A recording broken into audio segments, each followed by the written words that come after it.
What's up, ballers? It's your host, Dave Wave of the Big Fish Network, home for Miami Dolphin fans worldwide, and I'm back on track with another video. I know it's been a while since I posted one updating you on the team, but I got a lot to discuss on this episode. I did a lot of traveling over the last couple of weeks. Went to Mobile, Alabama, and attended the Senior Bowl to scout some of the talent for the upcoming draft. That was a good trip, and I would definitely go to Mobile again. I was surprised I thought Mobile I didn't know it was a pretty decent town, but it actually is. So if y'all ever get a chance to go to Mobile, go there. They got some good food, and I definitely enjoyed the Senior Bowl.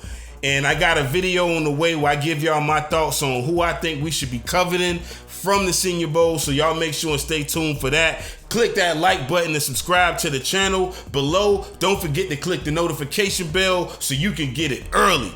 Now, after Mobile, I went to Philly on a business trip, and the vibe there was just crazy. I mean, the whole city was repping the Eagles hard. And, even on the radio, you could hear the confidence in the voices of the fans. And I could tell everybody was just loving the direction of the team. And even though Philly lost, I didn't see nobody with their heads down. I didn't see none of the fans down. You could just see the swagger in people, we lost, but we going somewhere, we on the way. And that's what I saw. And I had a feeling that, this game, would come down to who was going to be the better chess player. I knew that the superior coaching was going to be the deciding factor in that game. And Andy Reid went old school on him with some of his 49er split back looks, some of his old school split back West Coast looks. And, in the run game with Pacheco. And in the back of my mind before the game, I started thinking, I was like, Andy ain't going to lose this game. Andy's not going to lose, because it'll taint his legacy if he would have lost to Nick Sirianni. I mean, it's one thing to lose to Doug Peterson, which, Doug is Andy's protege. So it's still a win for him because it's ties to him. But Sirianni to win in a short period of time and beat you doing it, the former coach of the Eagles, that wouldn't have been a good look. So I knew Andy wasn't going to let that happen. But it was a great game for both Jalen Hurts and Mahomes. They both performed how I thought they would. And the questionable call, the holding call, wasn't really questionable because it was holding. And Bradbury admitted that after the game. So that's that. I don't want to hear nothing about that. Yeah, they shouldn't have called. They could have not called it in the Super Bowl considering the magnitude of the game, but it actually was holding. But there's a lot we could take from how both of those teams got there.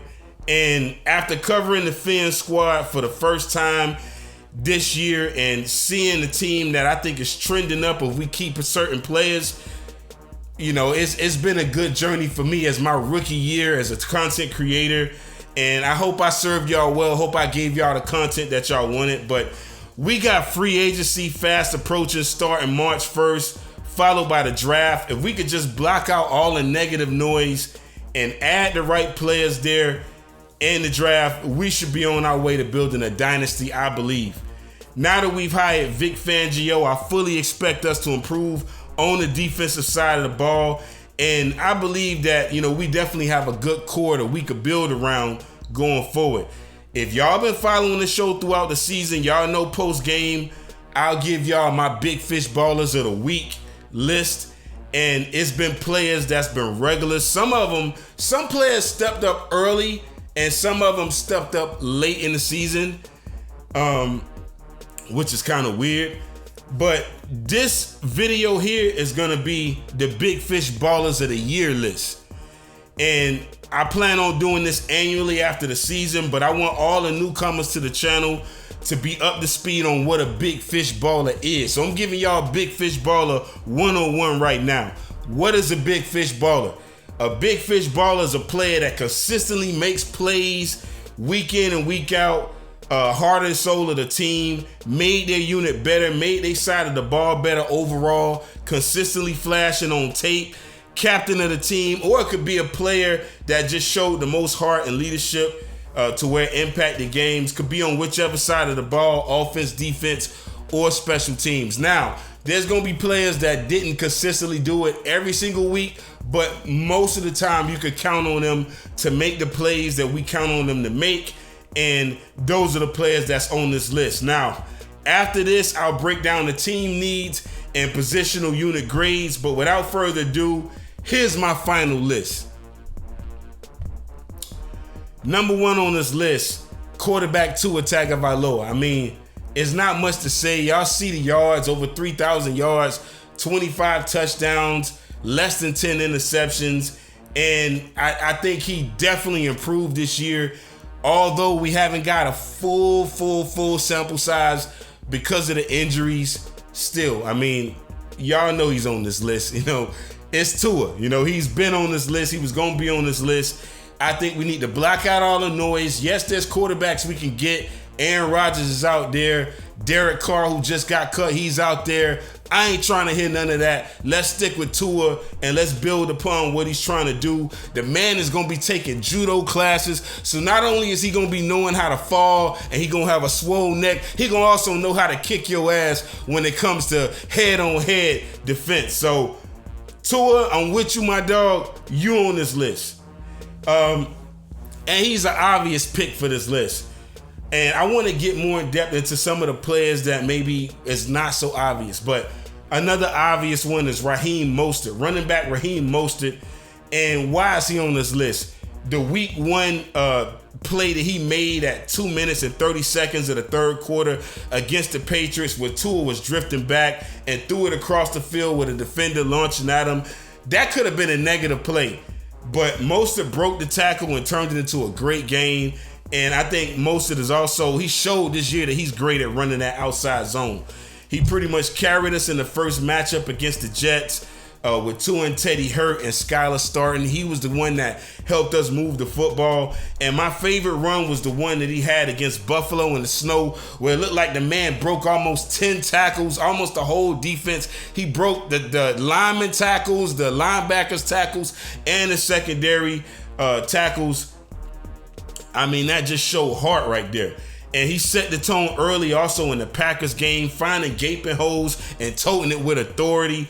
And then he had almost a similar run to the Bills run in the second Patriots battle, where he broke like 4 tackles on that run. Next on this list, running back Jeff Wilson. I barely put him on the list because he showed that he could be a big fish baller. But we didn't get him until mid-season. But that Browns game, he went off and he complimented Mostert well. You could tell that their running system in San Francisco is official, because it definitely added some juice when we brought him onto this team. He ran tough in the Chargers game, even though he fumbled on one of the possessions. And he also showed good bounce to the outside ability in the Packers game, scoring a touchdown at the goal line.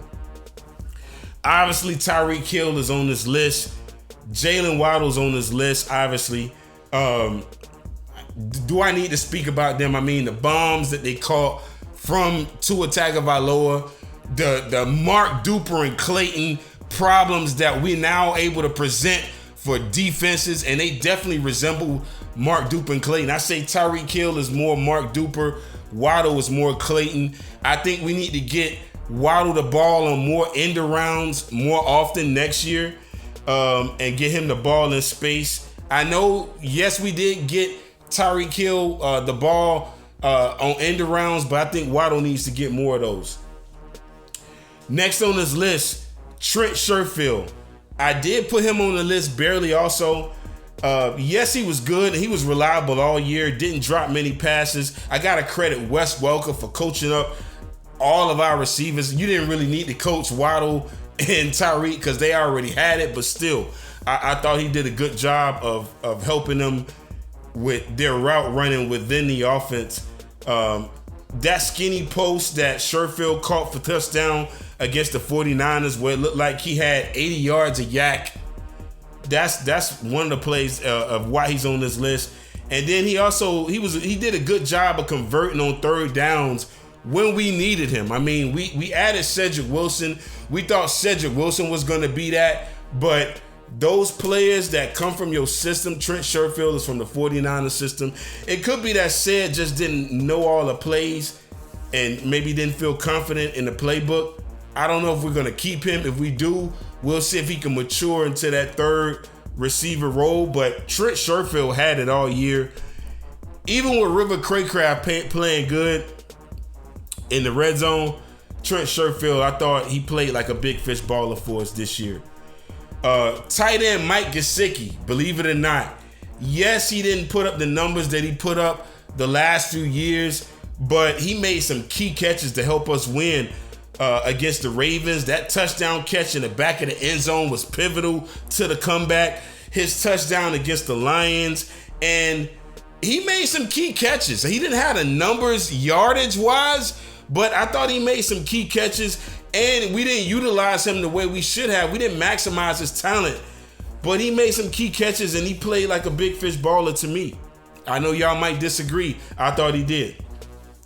Center Connor Williams is on this list because, yes, he had some high snaps, but they wasn't really getting a lot of pressure up the middle on our quarterbacks. I got to credit Center Connor Williams for that. He most games, he held up his man. He played with good protection, and it allowed Tua to step up into the pocket most times. So I put Connor Williams on this list. I put Brandon Shell on this list. I thought he did a good job at right tackle of stepping up with the injuries that we had, and he beat most games. He gave good pass protection from what I see. Maybe I'm not looking at tape correctly, but from what I saw, Brandon Shell did a good job. Robert Hunt is on this list. Also, I thought Robert Hunt did a good job in pass pro and in the run blocking as well. So Robert Hunt, he makes this list. Defensive tackle Christian Wilkins, he made the list because I thought he did a good job of hustling in different games. He hustled to chase down Lamar Jackson in week 2. I saw that, Christian. The tackle for loss in the 49ers game, shutting down the run on that play. The sack on Justin Herbert in the beginning of the second quarter, I like that play as well. And the sack on Mac Jones in the Foxborough game that we played. So Christian Wilkins is on this list. I want to see more consistency out of Christian Wilkins, though. You know, yes, he as far as all the rest of the defensive tackles in this class, he has been great, but I'm not seeing enough domination from Christian Wilkins.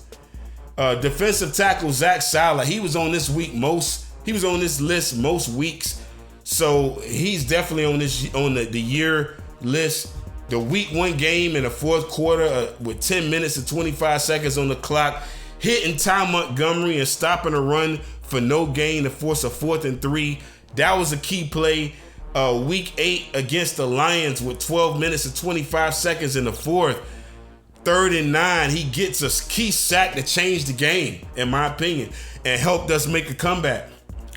The sack on Josh Allen in the second game when the score was tied, that was Zach Sala that made that play. Tackle for loss at the end of the second quarter in the Packers game was another play that he made that I thought, you know, it added juice to the defense from what he did. Linebacker Jalen Phillips, I barely put on this list because he didn't show up until late in the season, but that sack on Josh Allen in the second matchup and the overall pressure that he provided in that Bills game definitely helped. I was going to put linebacker Jerome Baker on this list, but I didn't put Jerome Baker on this list. He probably on some of y'all's list, but he's not on my list. Linebacker Melvin Ingram is on the list. The scooper scored for touchdown against the Patriots in week 1 after we sent Brandon Jones on the delayed blitz. The sack on Brissett with 1 minute and 36 seconds in the second quarter in the Browns game. He completely overpowered the tackle, and the pressure that he applied in the Texas game also. Melvin's bull rush is legit. He got a legit bull rush. I don't know if we add him again next year to keep him on the roster, but he got a legit bull rush, and I definitely think he helped with the pressure overall week in and week out. Cornerback Xavier Howard is on this list. The coverage in week 1 against the Patriots, the tip ball to Holland who intercepted the ball. That interception changed the game. It was holding a little bit, I ain't gonna lie, but it gave us momentum early because they was moving the ball easily on the first drive. We got the ball back and scored a field goal to get to open the lead, and then we end up winning the game. He almost had a pick in the Ravens game, but he dropped it. Still, that was good coverage on him from him. And I think he covered Diggs pretty much really well in the first matchup. His deflection on Diggs in the end zone helped out a lot. And that hit that he made on Amon St. Brown in the Lions game, we almost decleated Amon. That was assault. Yeah, that was assault and battery right there. The interception he had in the 49ers game covering Brandon Ayuk was his first of the year. That was also a key play in that game. Didn't help us win, but it was a key play in the game. And Xavier was pretty much consistent all year, in my opinion. He didn't have the interception he should have had, but he was consistent. Cornerback Kader Kohou, I could argue that he played besides Javon Holland, he played like one of the biggest fish this year, made his presence felt from the get-go. Week 1 against the Patriots, he made 2 key plays, both in the fourth quarter. The deflection on 4th and 3 and the hit that he made on Nelson Aguilar, who tried to come across the middle. He dislocated the ball with the pop, which gave us the ball back. And then also he lit up tight end Jordan Akins in the Texans game to force a fumble. He's gonna be a great one for us. And I think we should definitely keep an eye on him long term for this team. His first interception against the Packers defending Lazard on a deep ball, preventing the touchdown, I thought was also a heady play. And I also got cornerback Justin Bethel on this list. The interception he had on Kenny Pickett in the Steelers game, and just his coverage and special teams helped us pin teams inside the 5, inside the 10. So he's on this list. And obviously safety Javon Holland is on this list. He was the captain of this defense all year. The strip on Josh Allen inside the Bills 10 allowed Melvin Ingram to recover and put us in scoring position. So that's another play. That also led to a goal line run by Chase Edmonds to tie the score 7-7. The interception on Kenny Pickett in week 7 and the hit that he made on Brandon Cooks in the Texas game was criminal. Also, and I put punter Thomas Morstead on this list. In the Bills game, he placed the football on the 1-yard line, and he did that several times this year. So I got punter Thomas Morstead on the list. That's my full list of the Big Fish Ballers of the year. Y'all stay tuned for next year when I do the list. But those are my guys. Y'all let me know in the comment section who y'all will put on the list. But that's who I got on the list. Now, talking about the team needs. In my opinion, I think our team needs right now as it stands is we need a heavy running back. So a power running back. We need a slot wide receiver because even though Trent Sherfield was good, I still think we need a receiver that's gonna give us a different element than what Tyreek and Waddle can give. We need a gadget offensive weapon in the Jim Jensen mode. We need a defensive tackle. We need a middle linebacker. We need another corner, and we need a backup quarterback. Now, there's many ways that I think we can improve this roster, both in free agency and the draft. I would be open to keeping and paying Mike Gesicki depending on what he's being offered. If we can match the offer if we choose. If teams want to pay him an outrageous amount, then I would definitely let him walk for sure.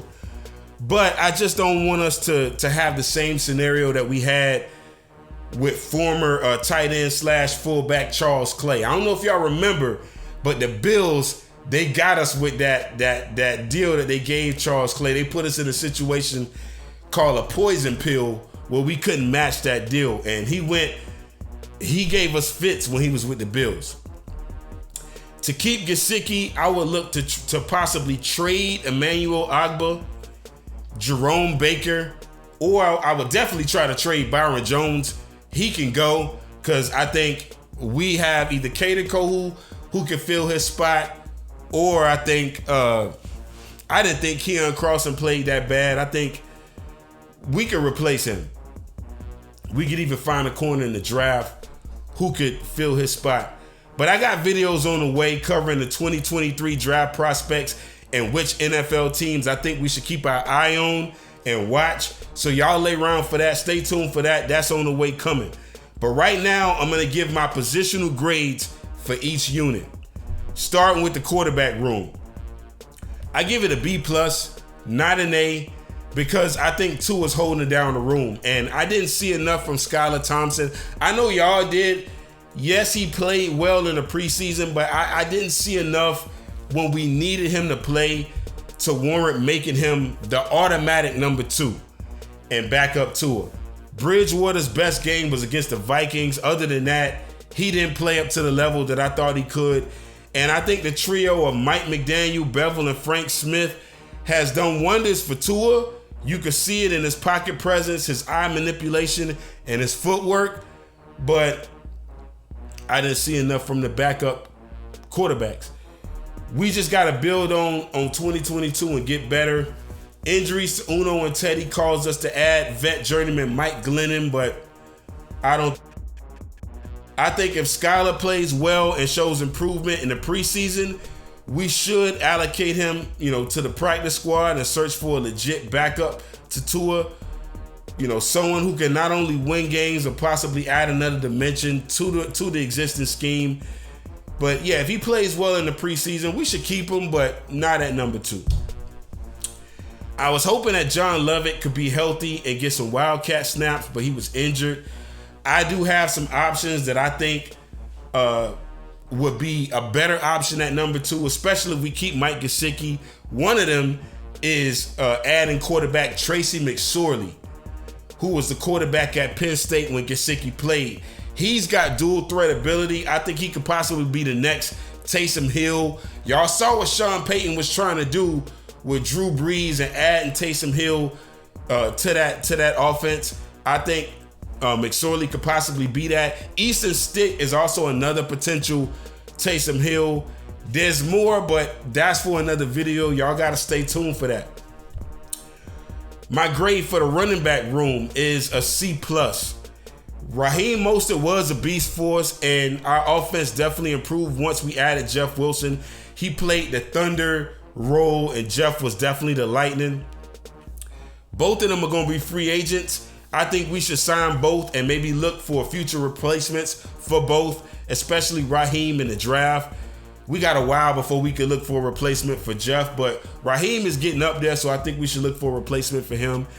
Even with signing those two, I would still make running back a position of need, a top priority in both free agency and the draft. And if there's 3 available, I know y'all think I'm crazy when I say this. If there's 3 available in the draft on my draft board, I would draft all 3.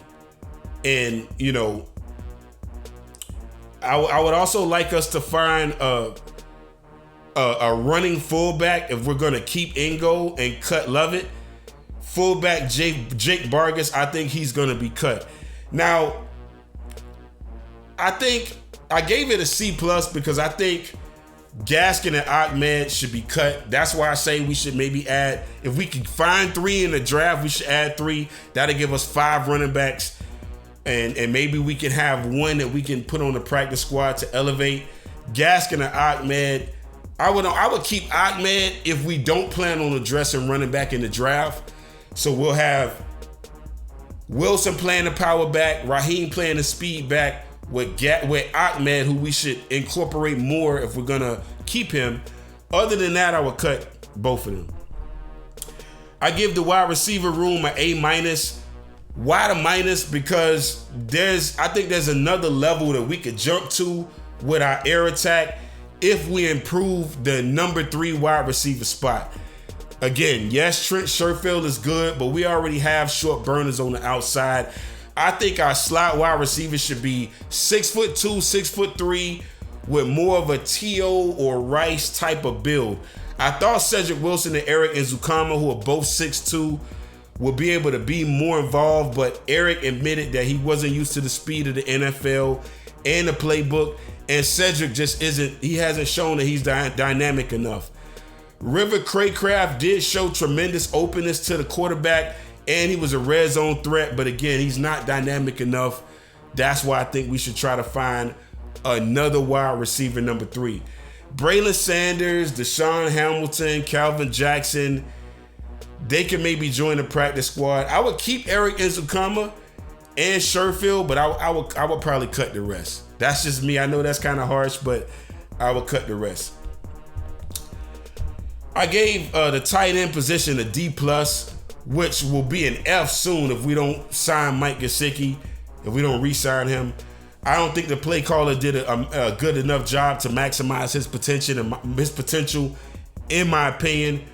Durham had better numbers last year, so his numbers even went down.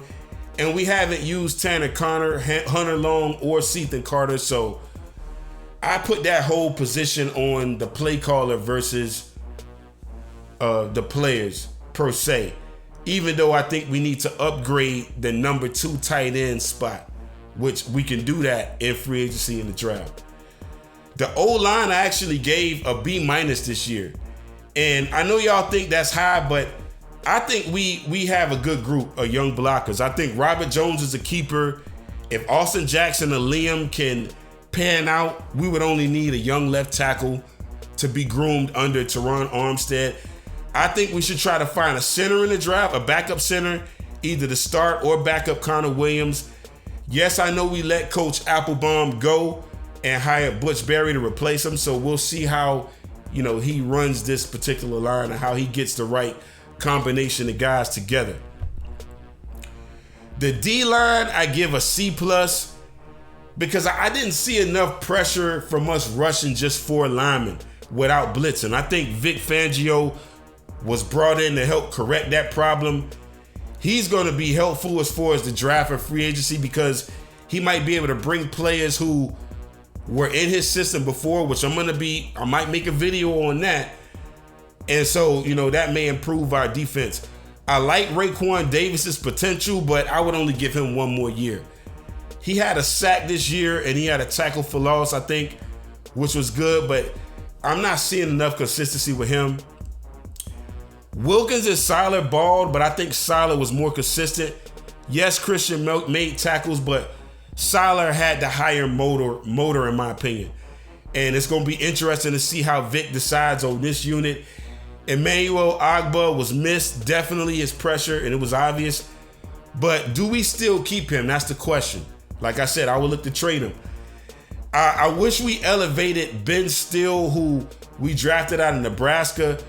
Well, we didn't draft him, but we got him as an undrafted free agent out of Nebraska. I think we should have kept Benito Jones as well. I think they would have added more into the rotation. Linebackers, I give a C. Bradley Chubb, he's obviously going to be accelerated in this system, so I expect him to get better. Jalen Phillips is definitely the future, but I want to see him dominate earlier in the season. He made plays later in the season, but I think he was MIA from weeks 1 through 7. Andrew Van Ginkel made a few plays, but not a lot of production from him, which is a disappointment. And I thought Porter Gustin, who I believe is on the practice squad, I would have liked to see him more in the rotation as well. I thought he played well in the preseason. Jerome Baker, he's a good linebacker with sideline to sideline speed, but he's not an enforcer. And I would try, maybe if we're going to keep him, to have him more on the outside. But I want an asshole as that middle linebacker. I want someone who can wreck games like Zach Thomas did. And you look at our organization, as an organization, we have a history of great middle linebackers, and we need to stick to tradition. Jerome Baker's good, he's not great.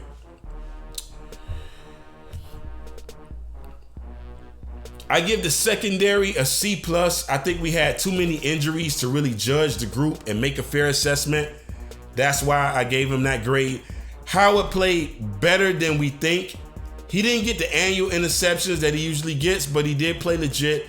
Kader Kohou's legit. He could push Nick Needham for that slot cornerback spot. And I think since he showed good tackling ability, we might be able to try him at strong safety. Maybe we could have Kader at strong and Holland at free safety, with McKinley backing up Holland at free safety.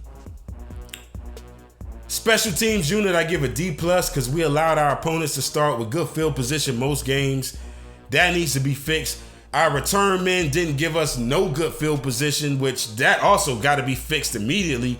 Yes, Jason Sanders made one clutch kick, but I think he missed some kicks that would have changed the outcome of certain games, in my opinion. That Vikings game is the one that comes to mind. Punter Thomas Morstead is the only one that's holding this unit down, and as good as he was, I think we should still try to find a younger punter who can be as good as he is, that can grow with the team, because we got a young team.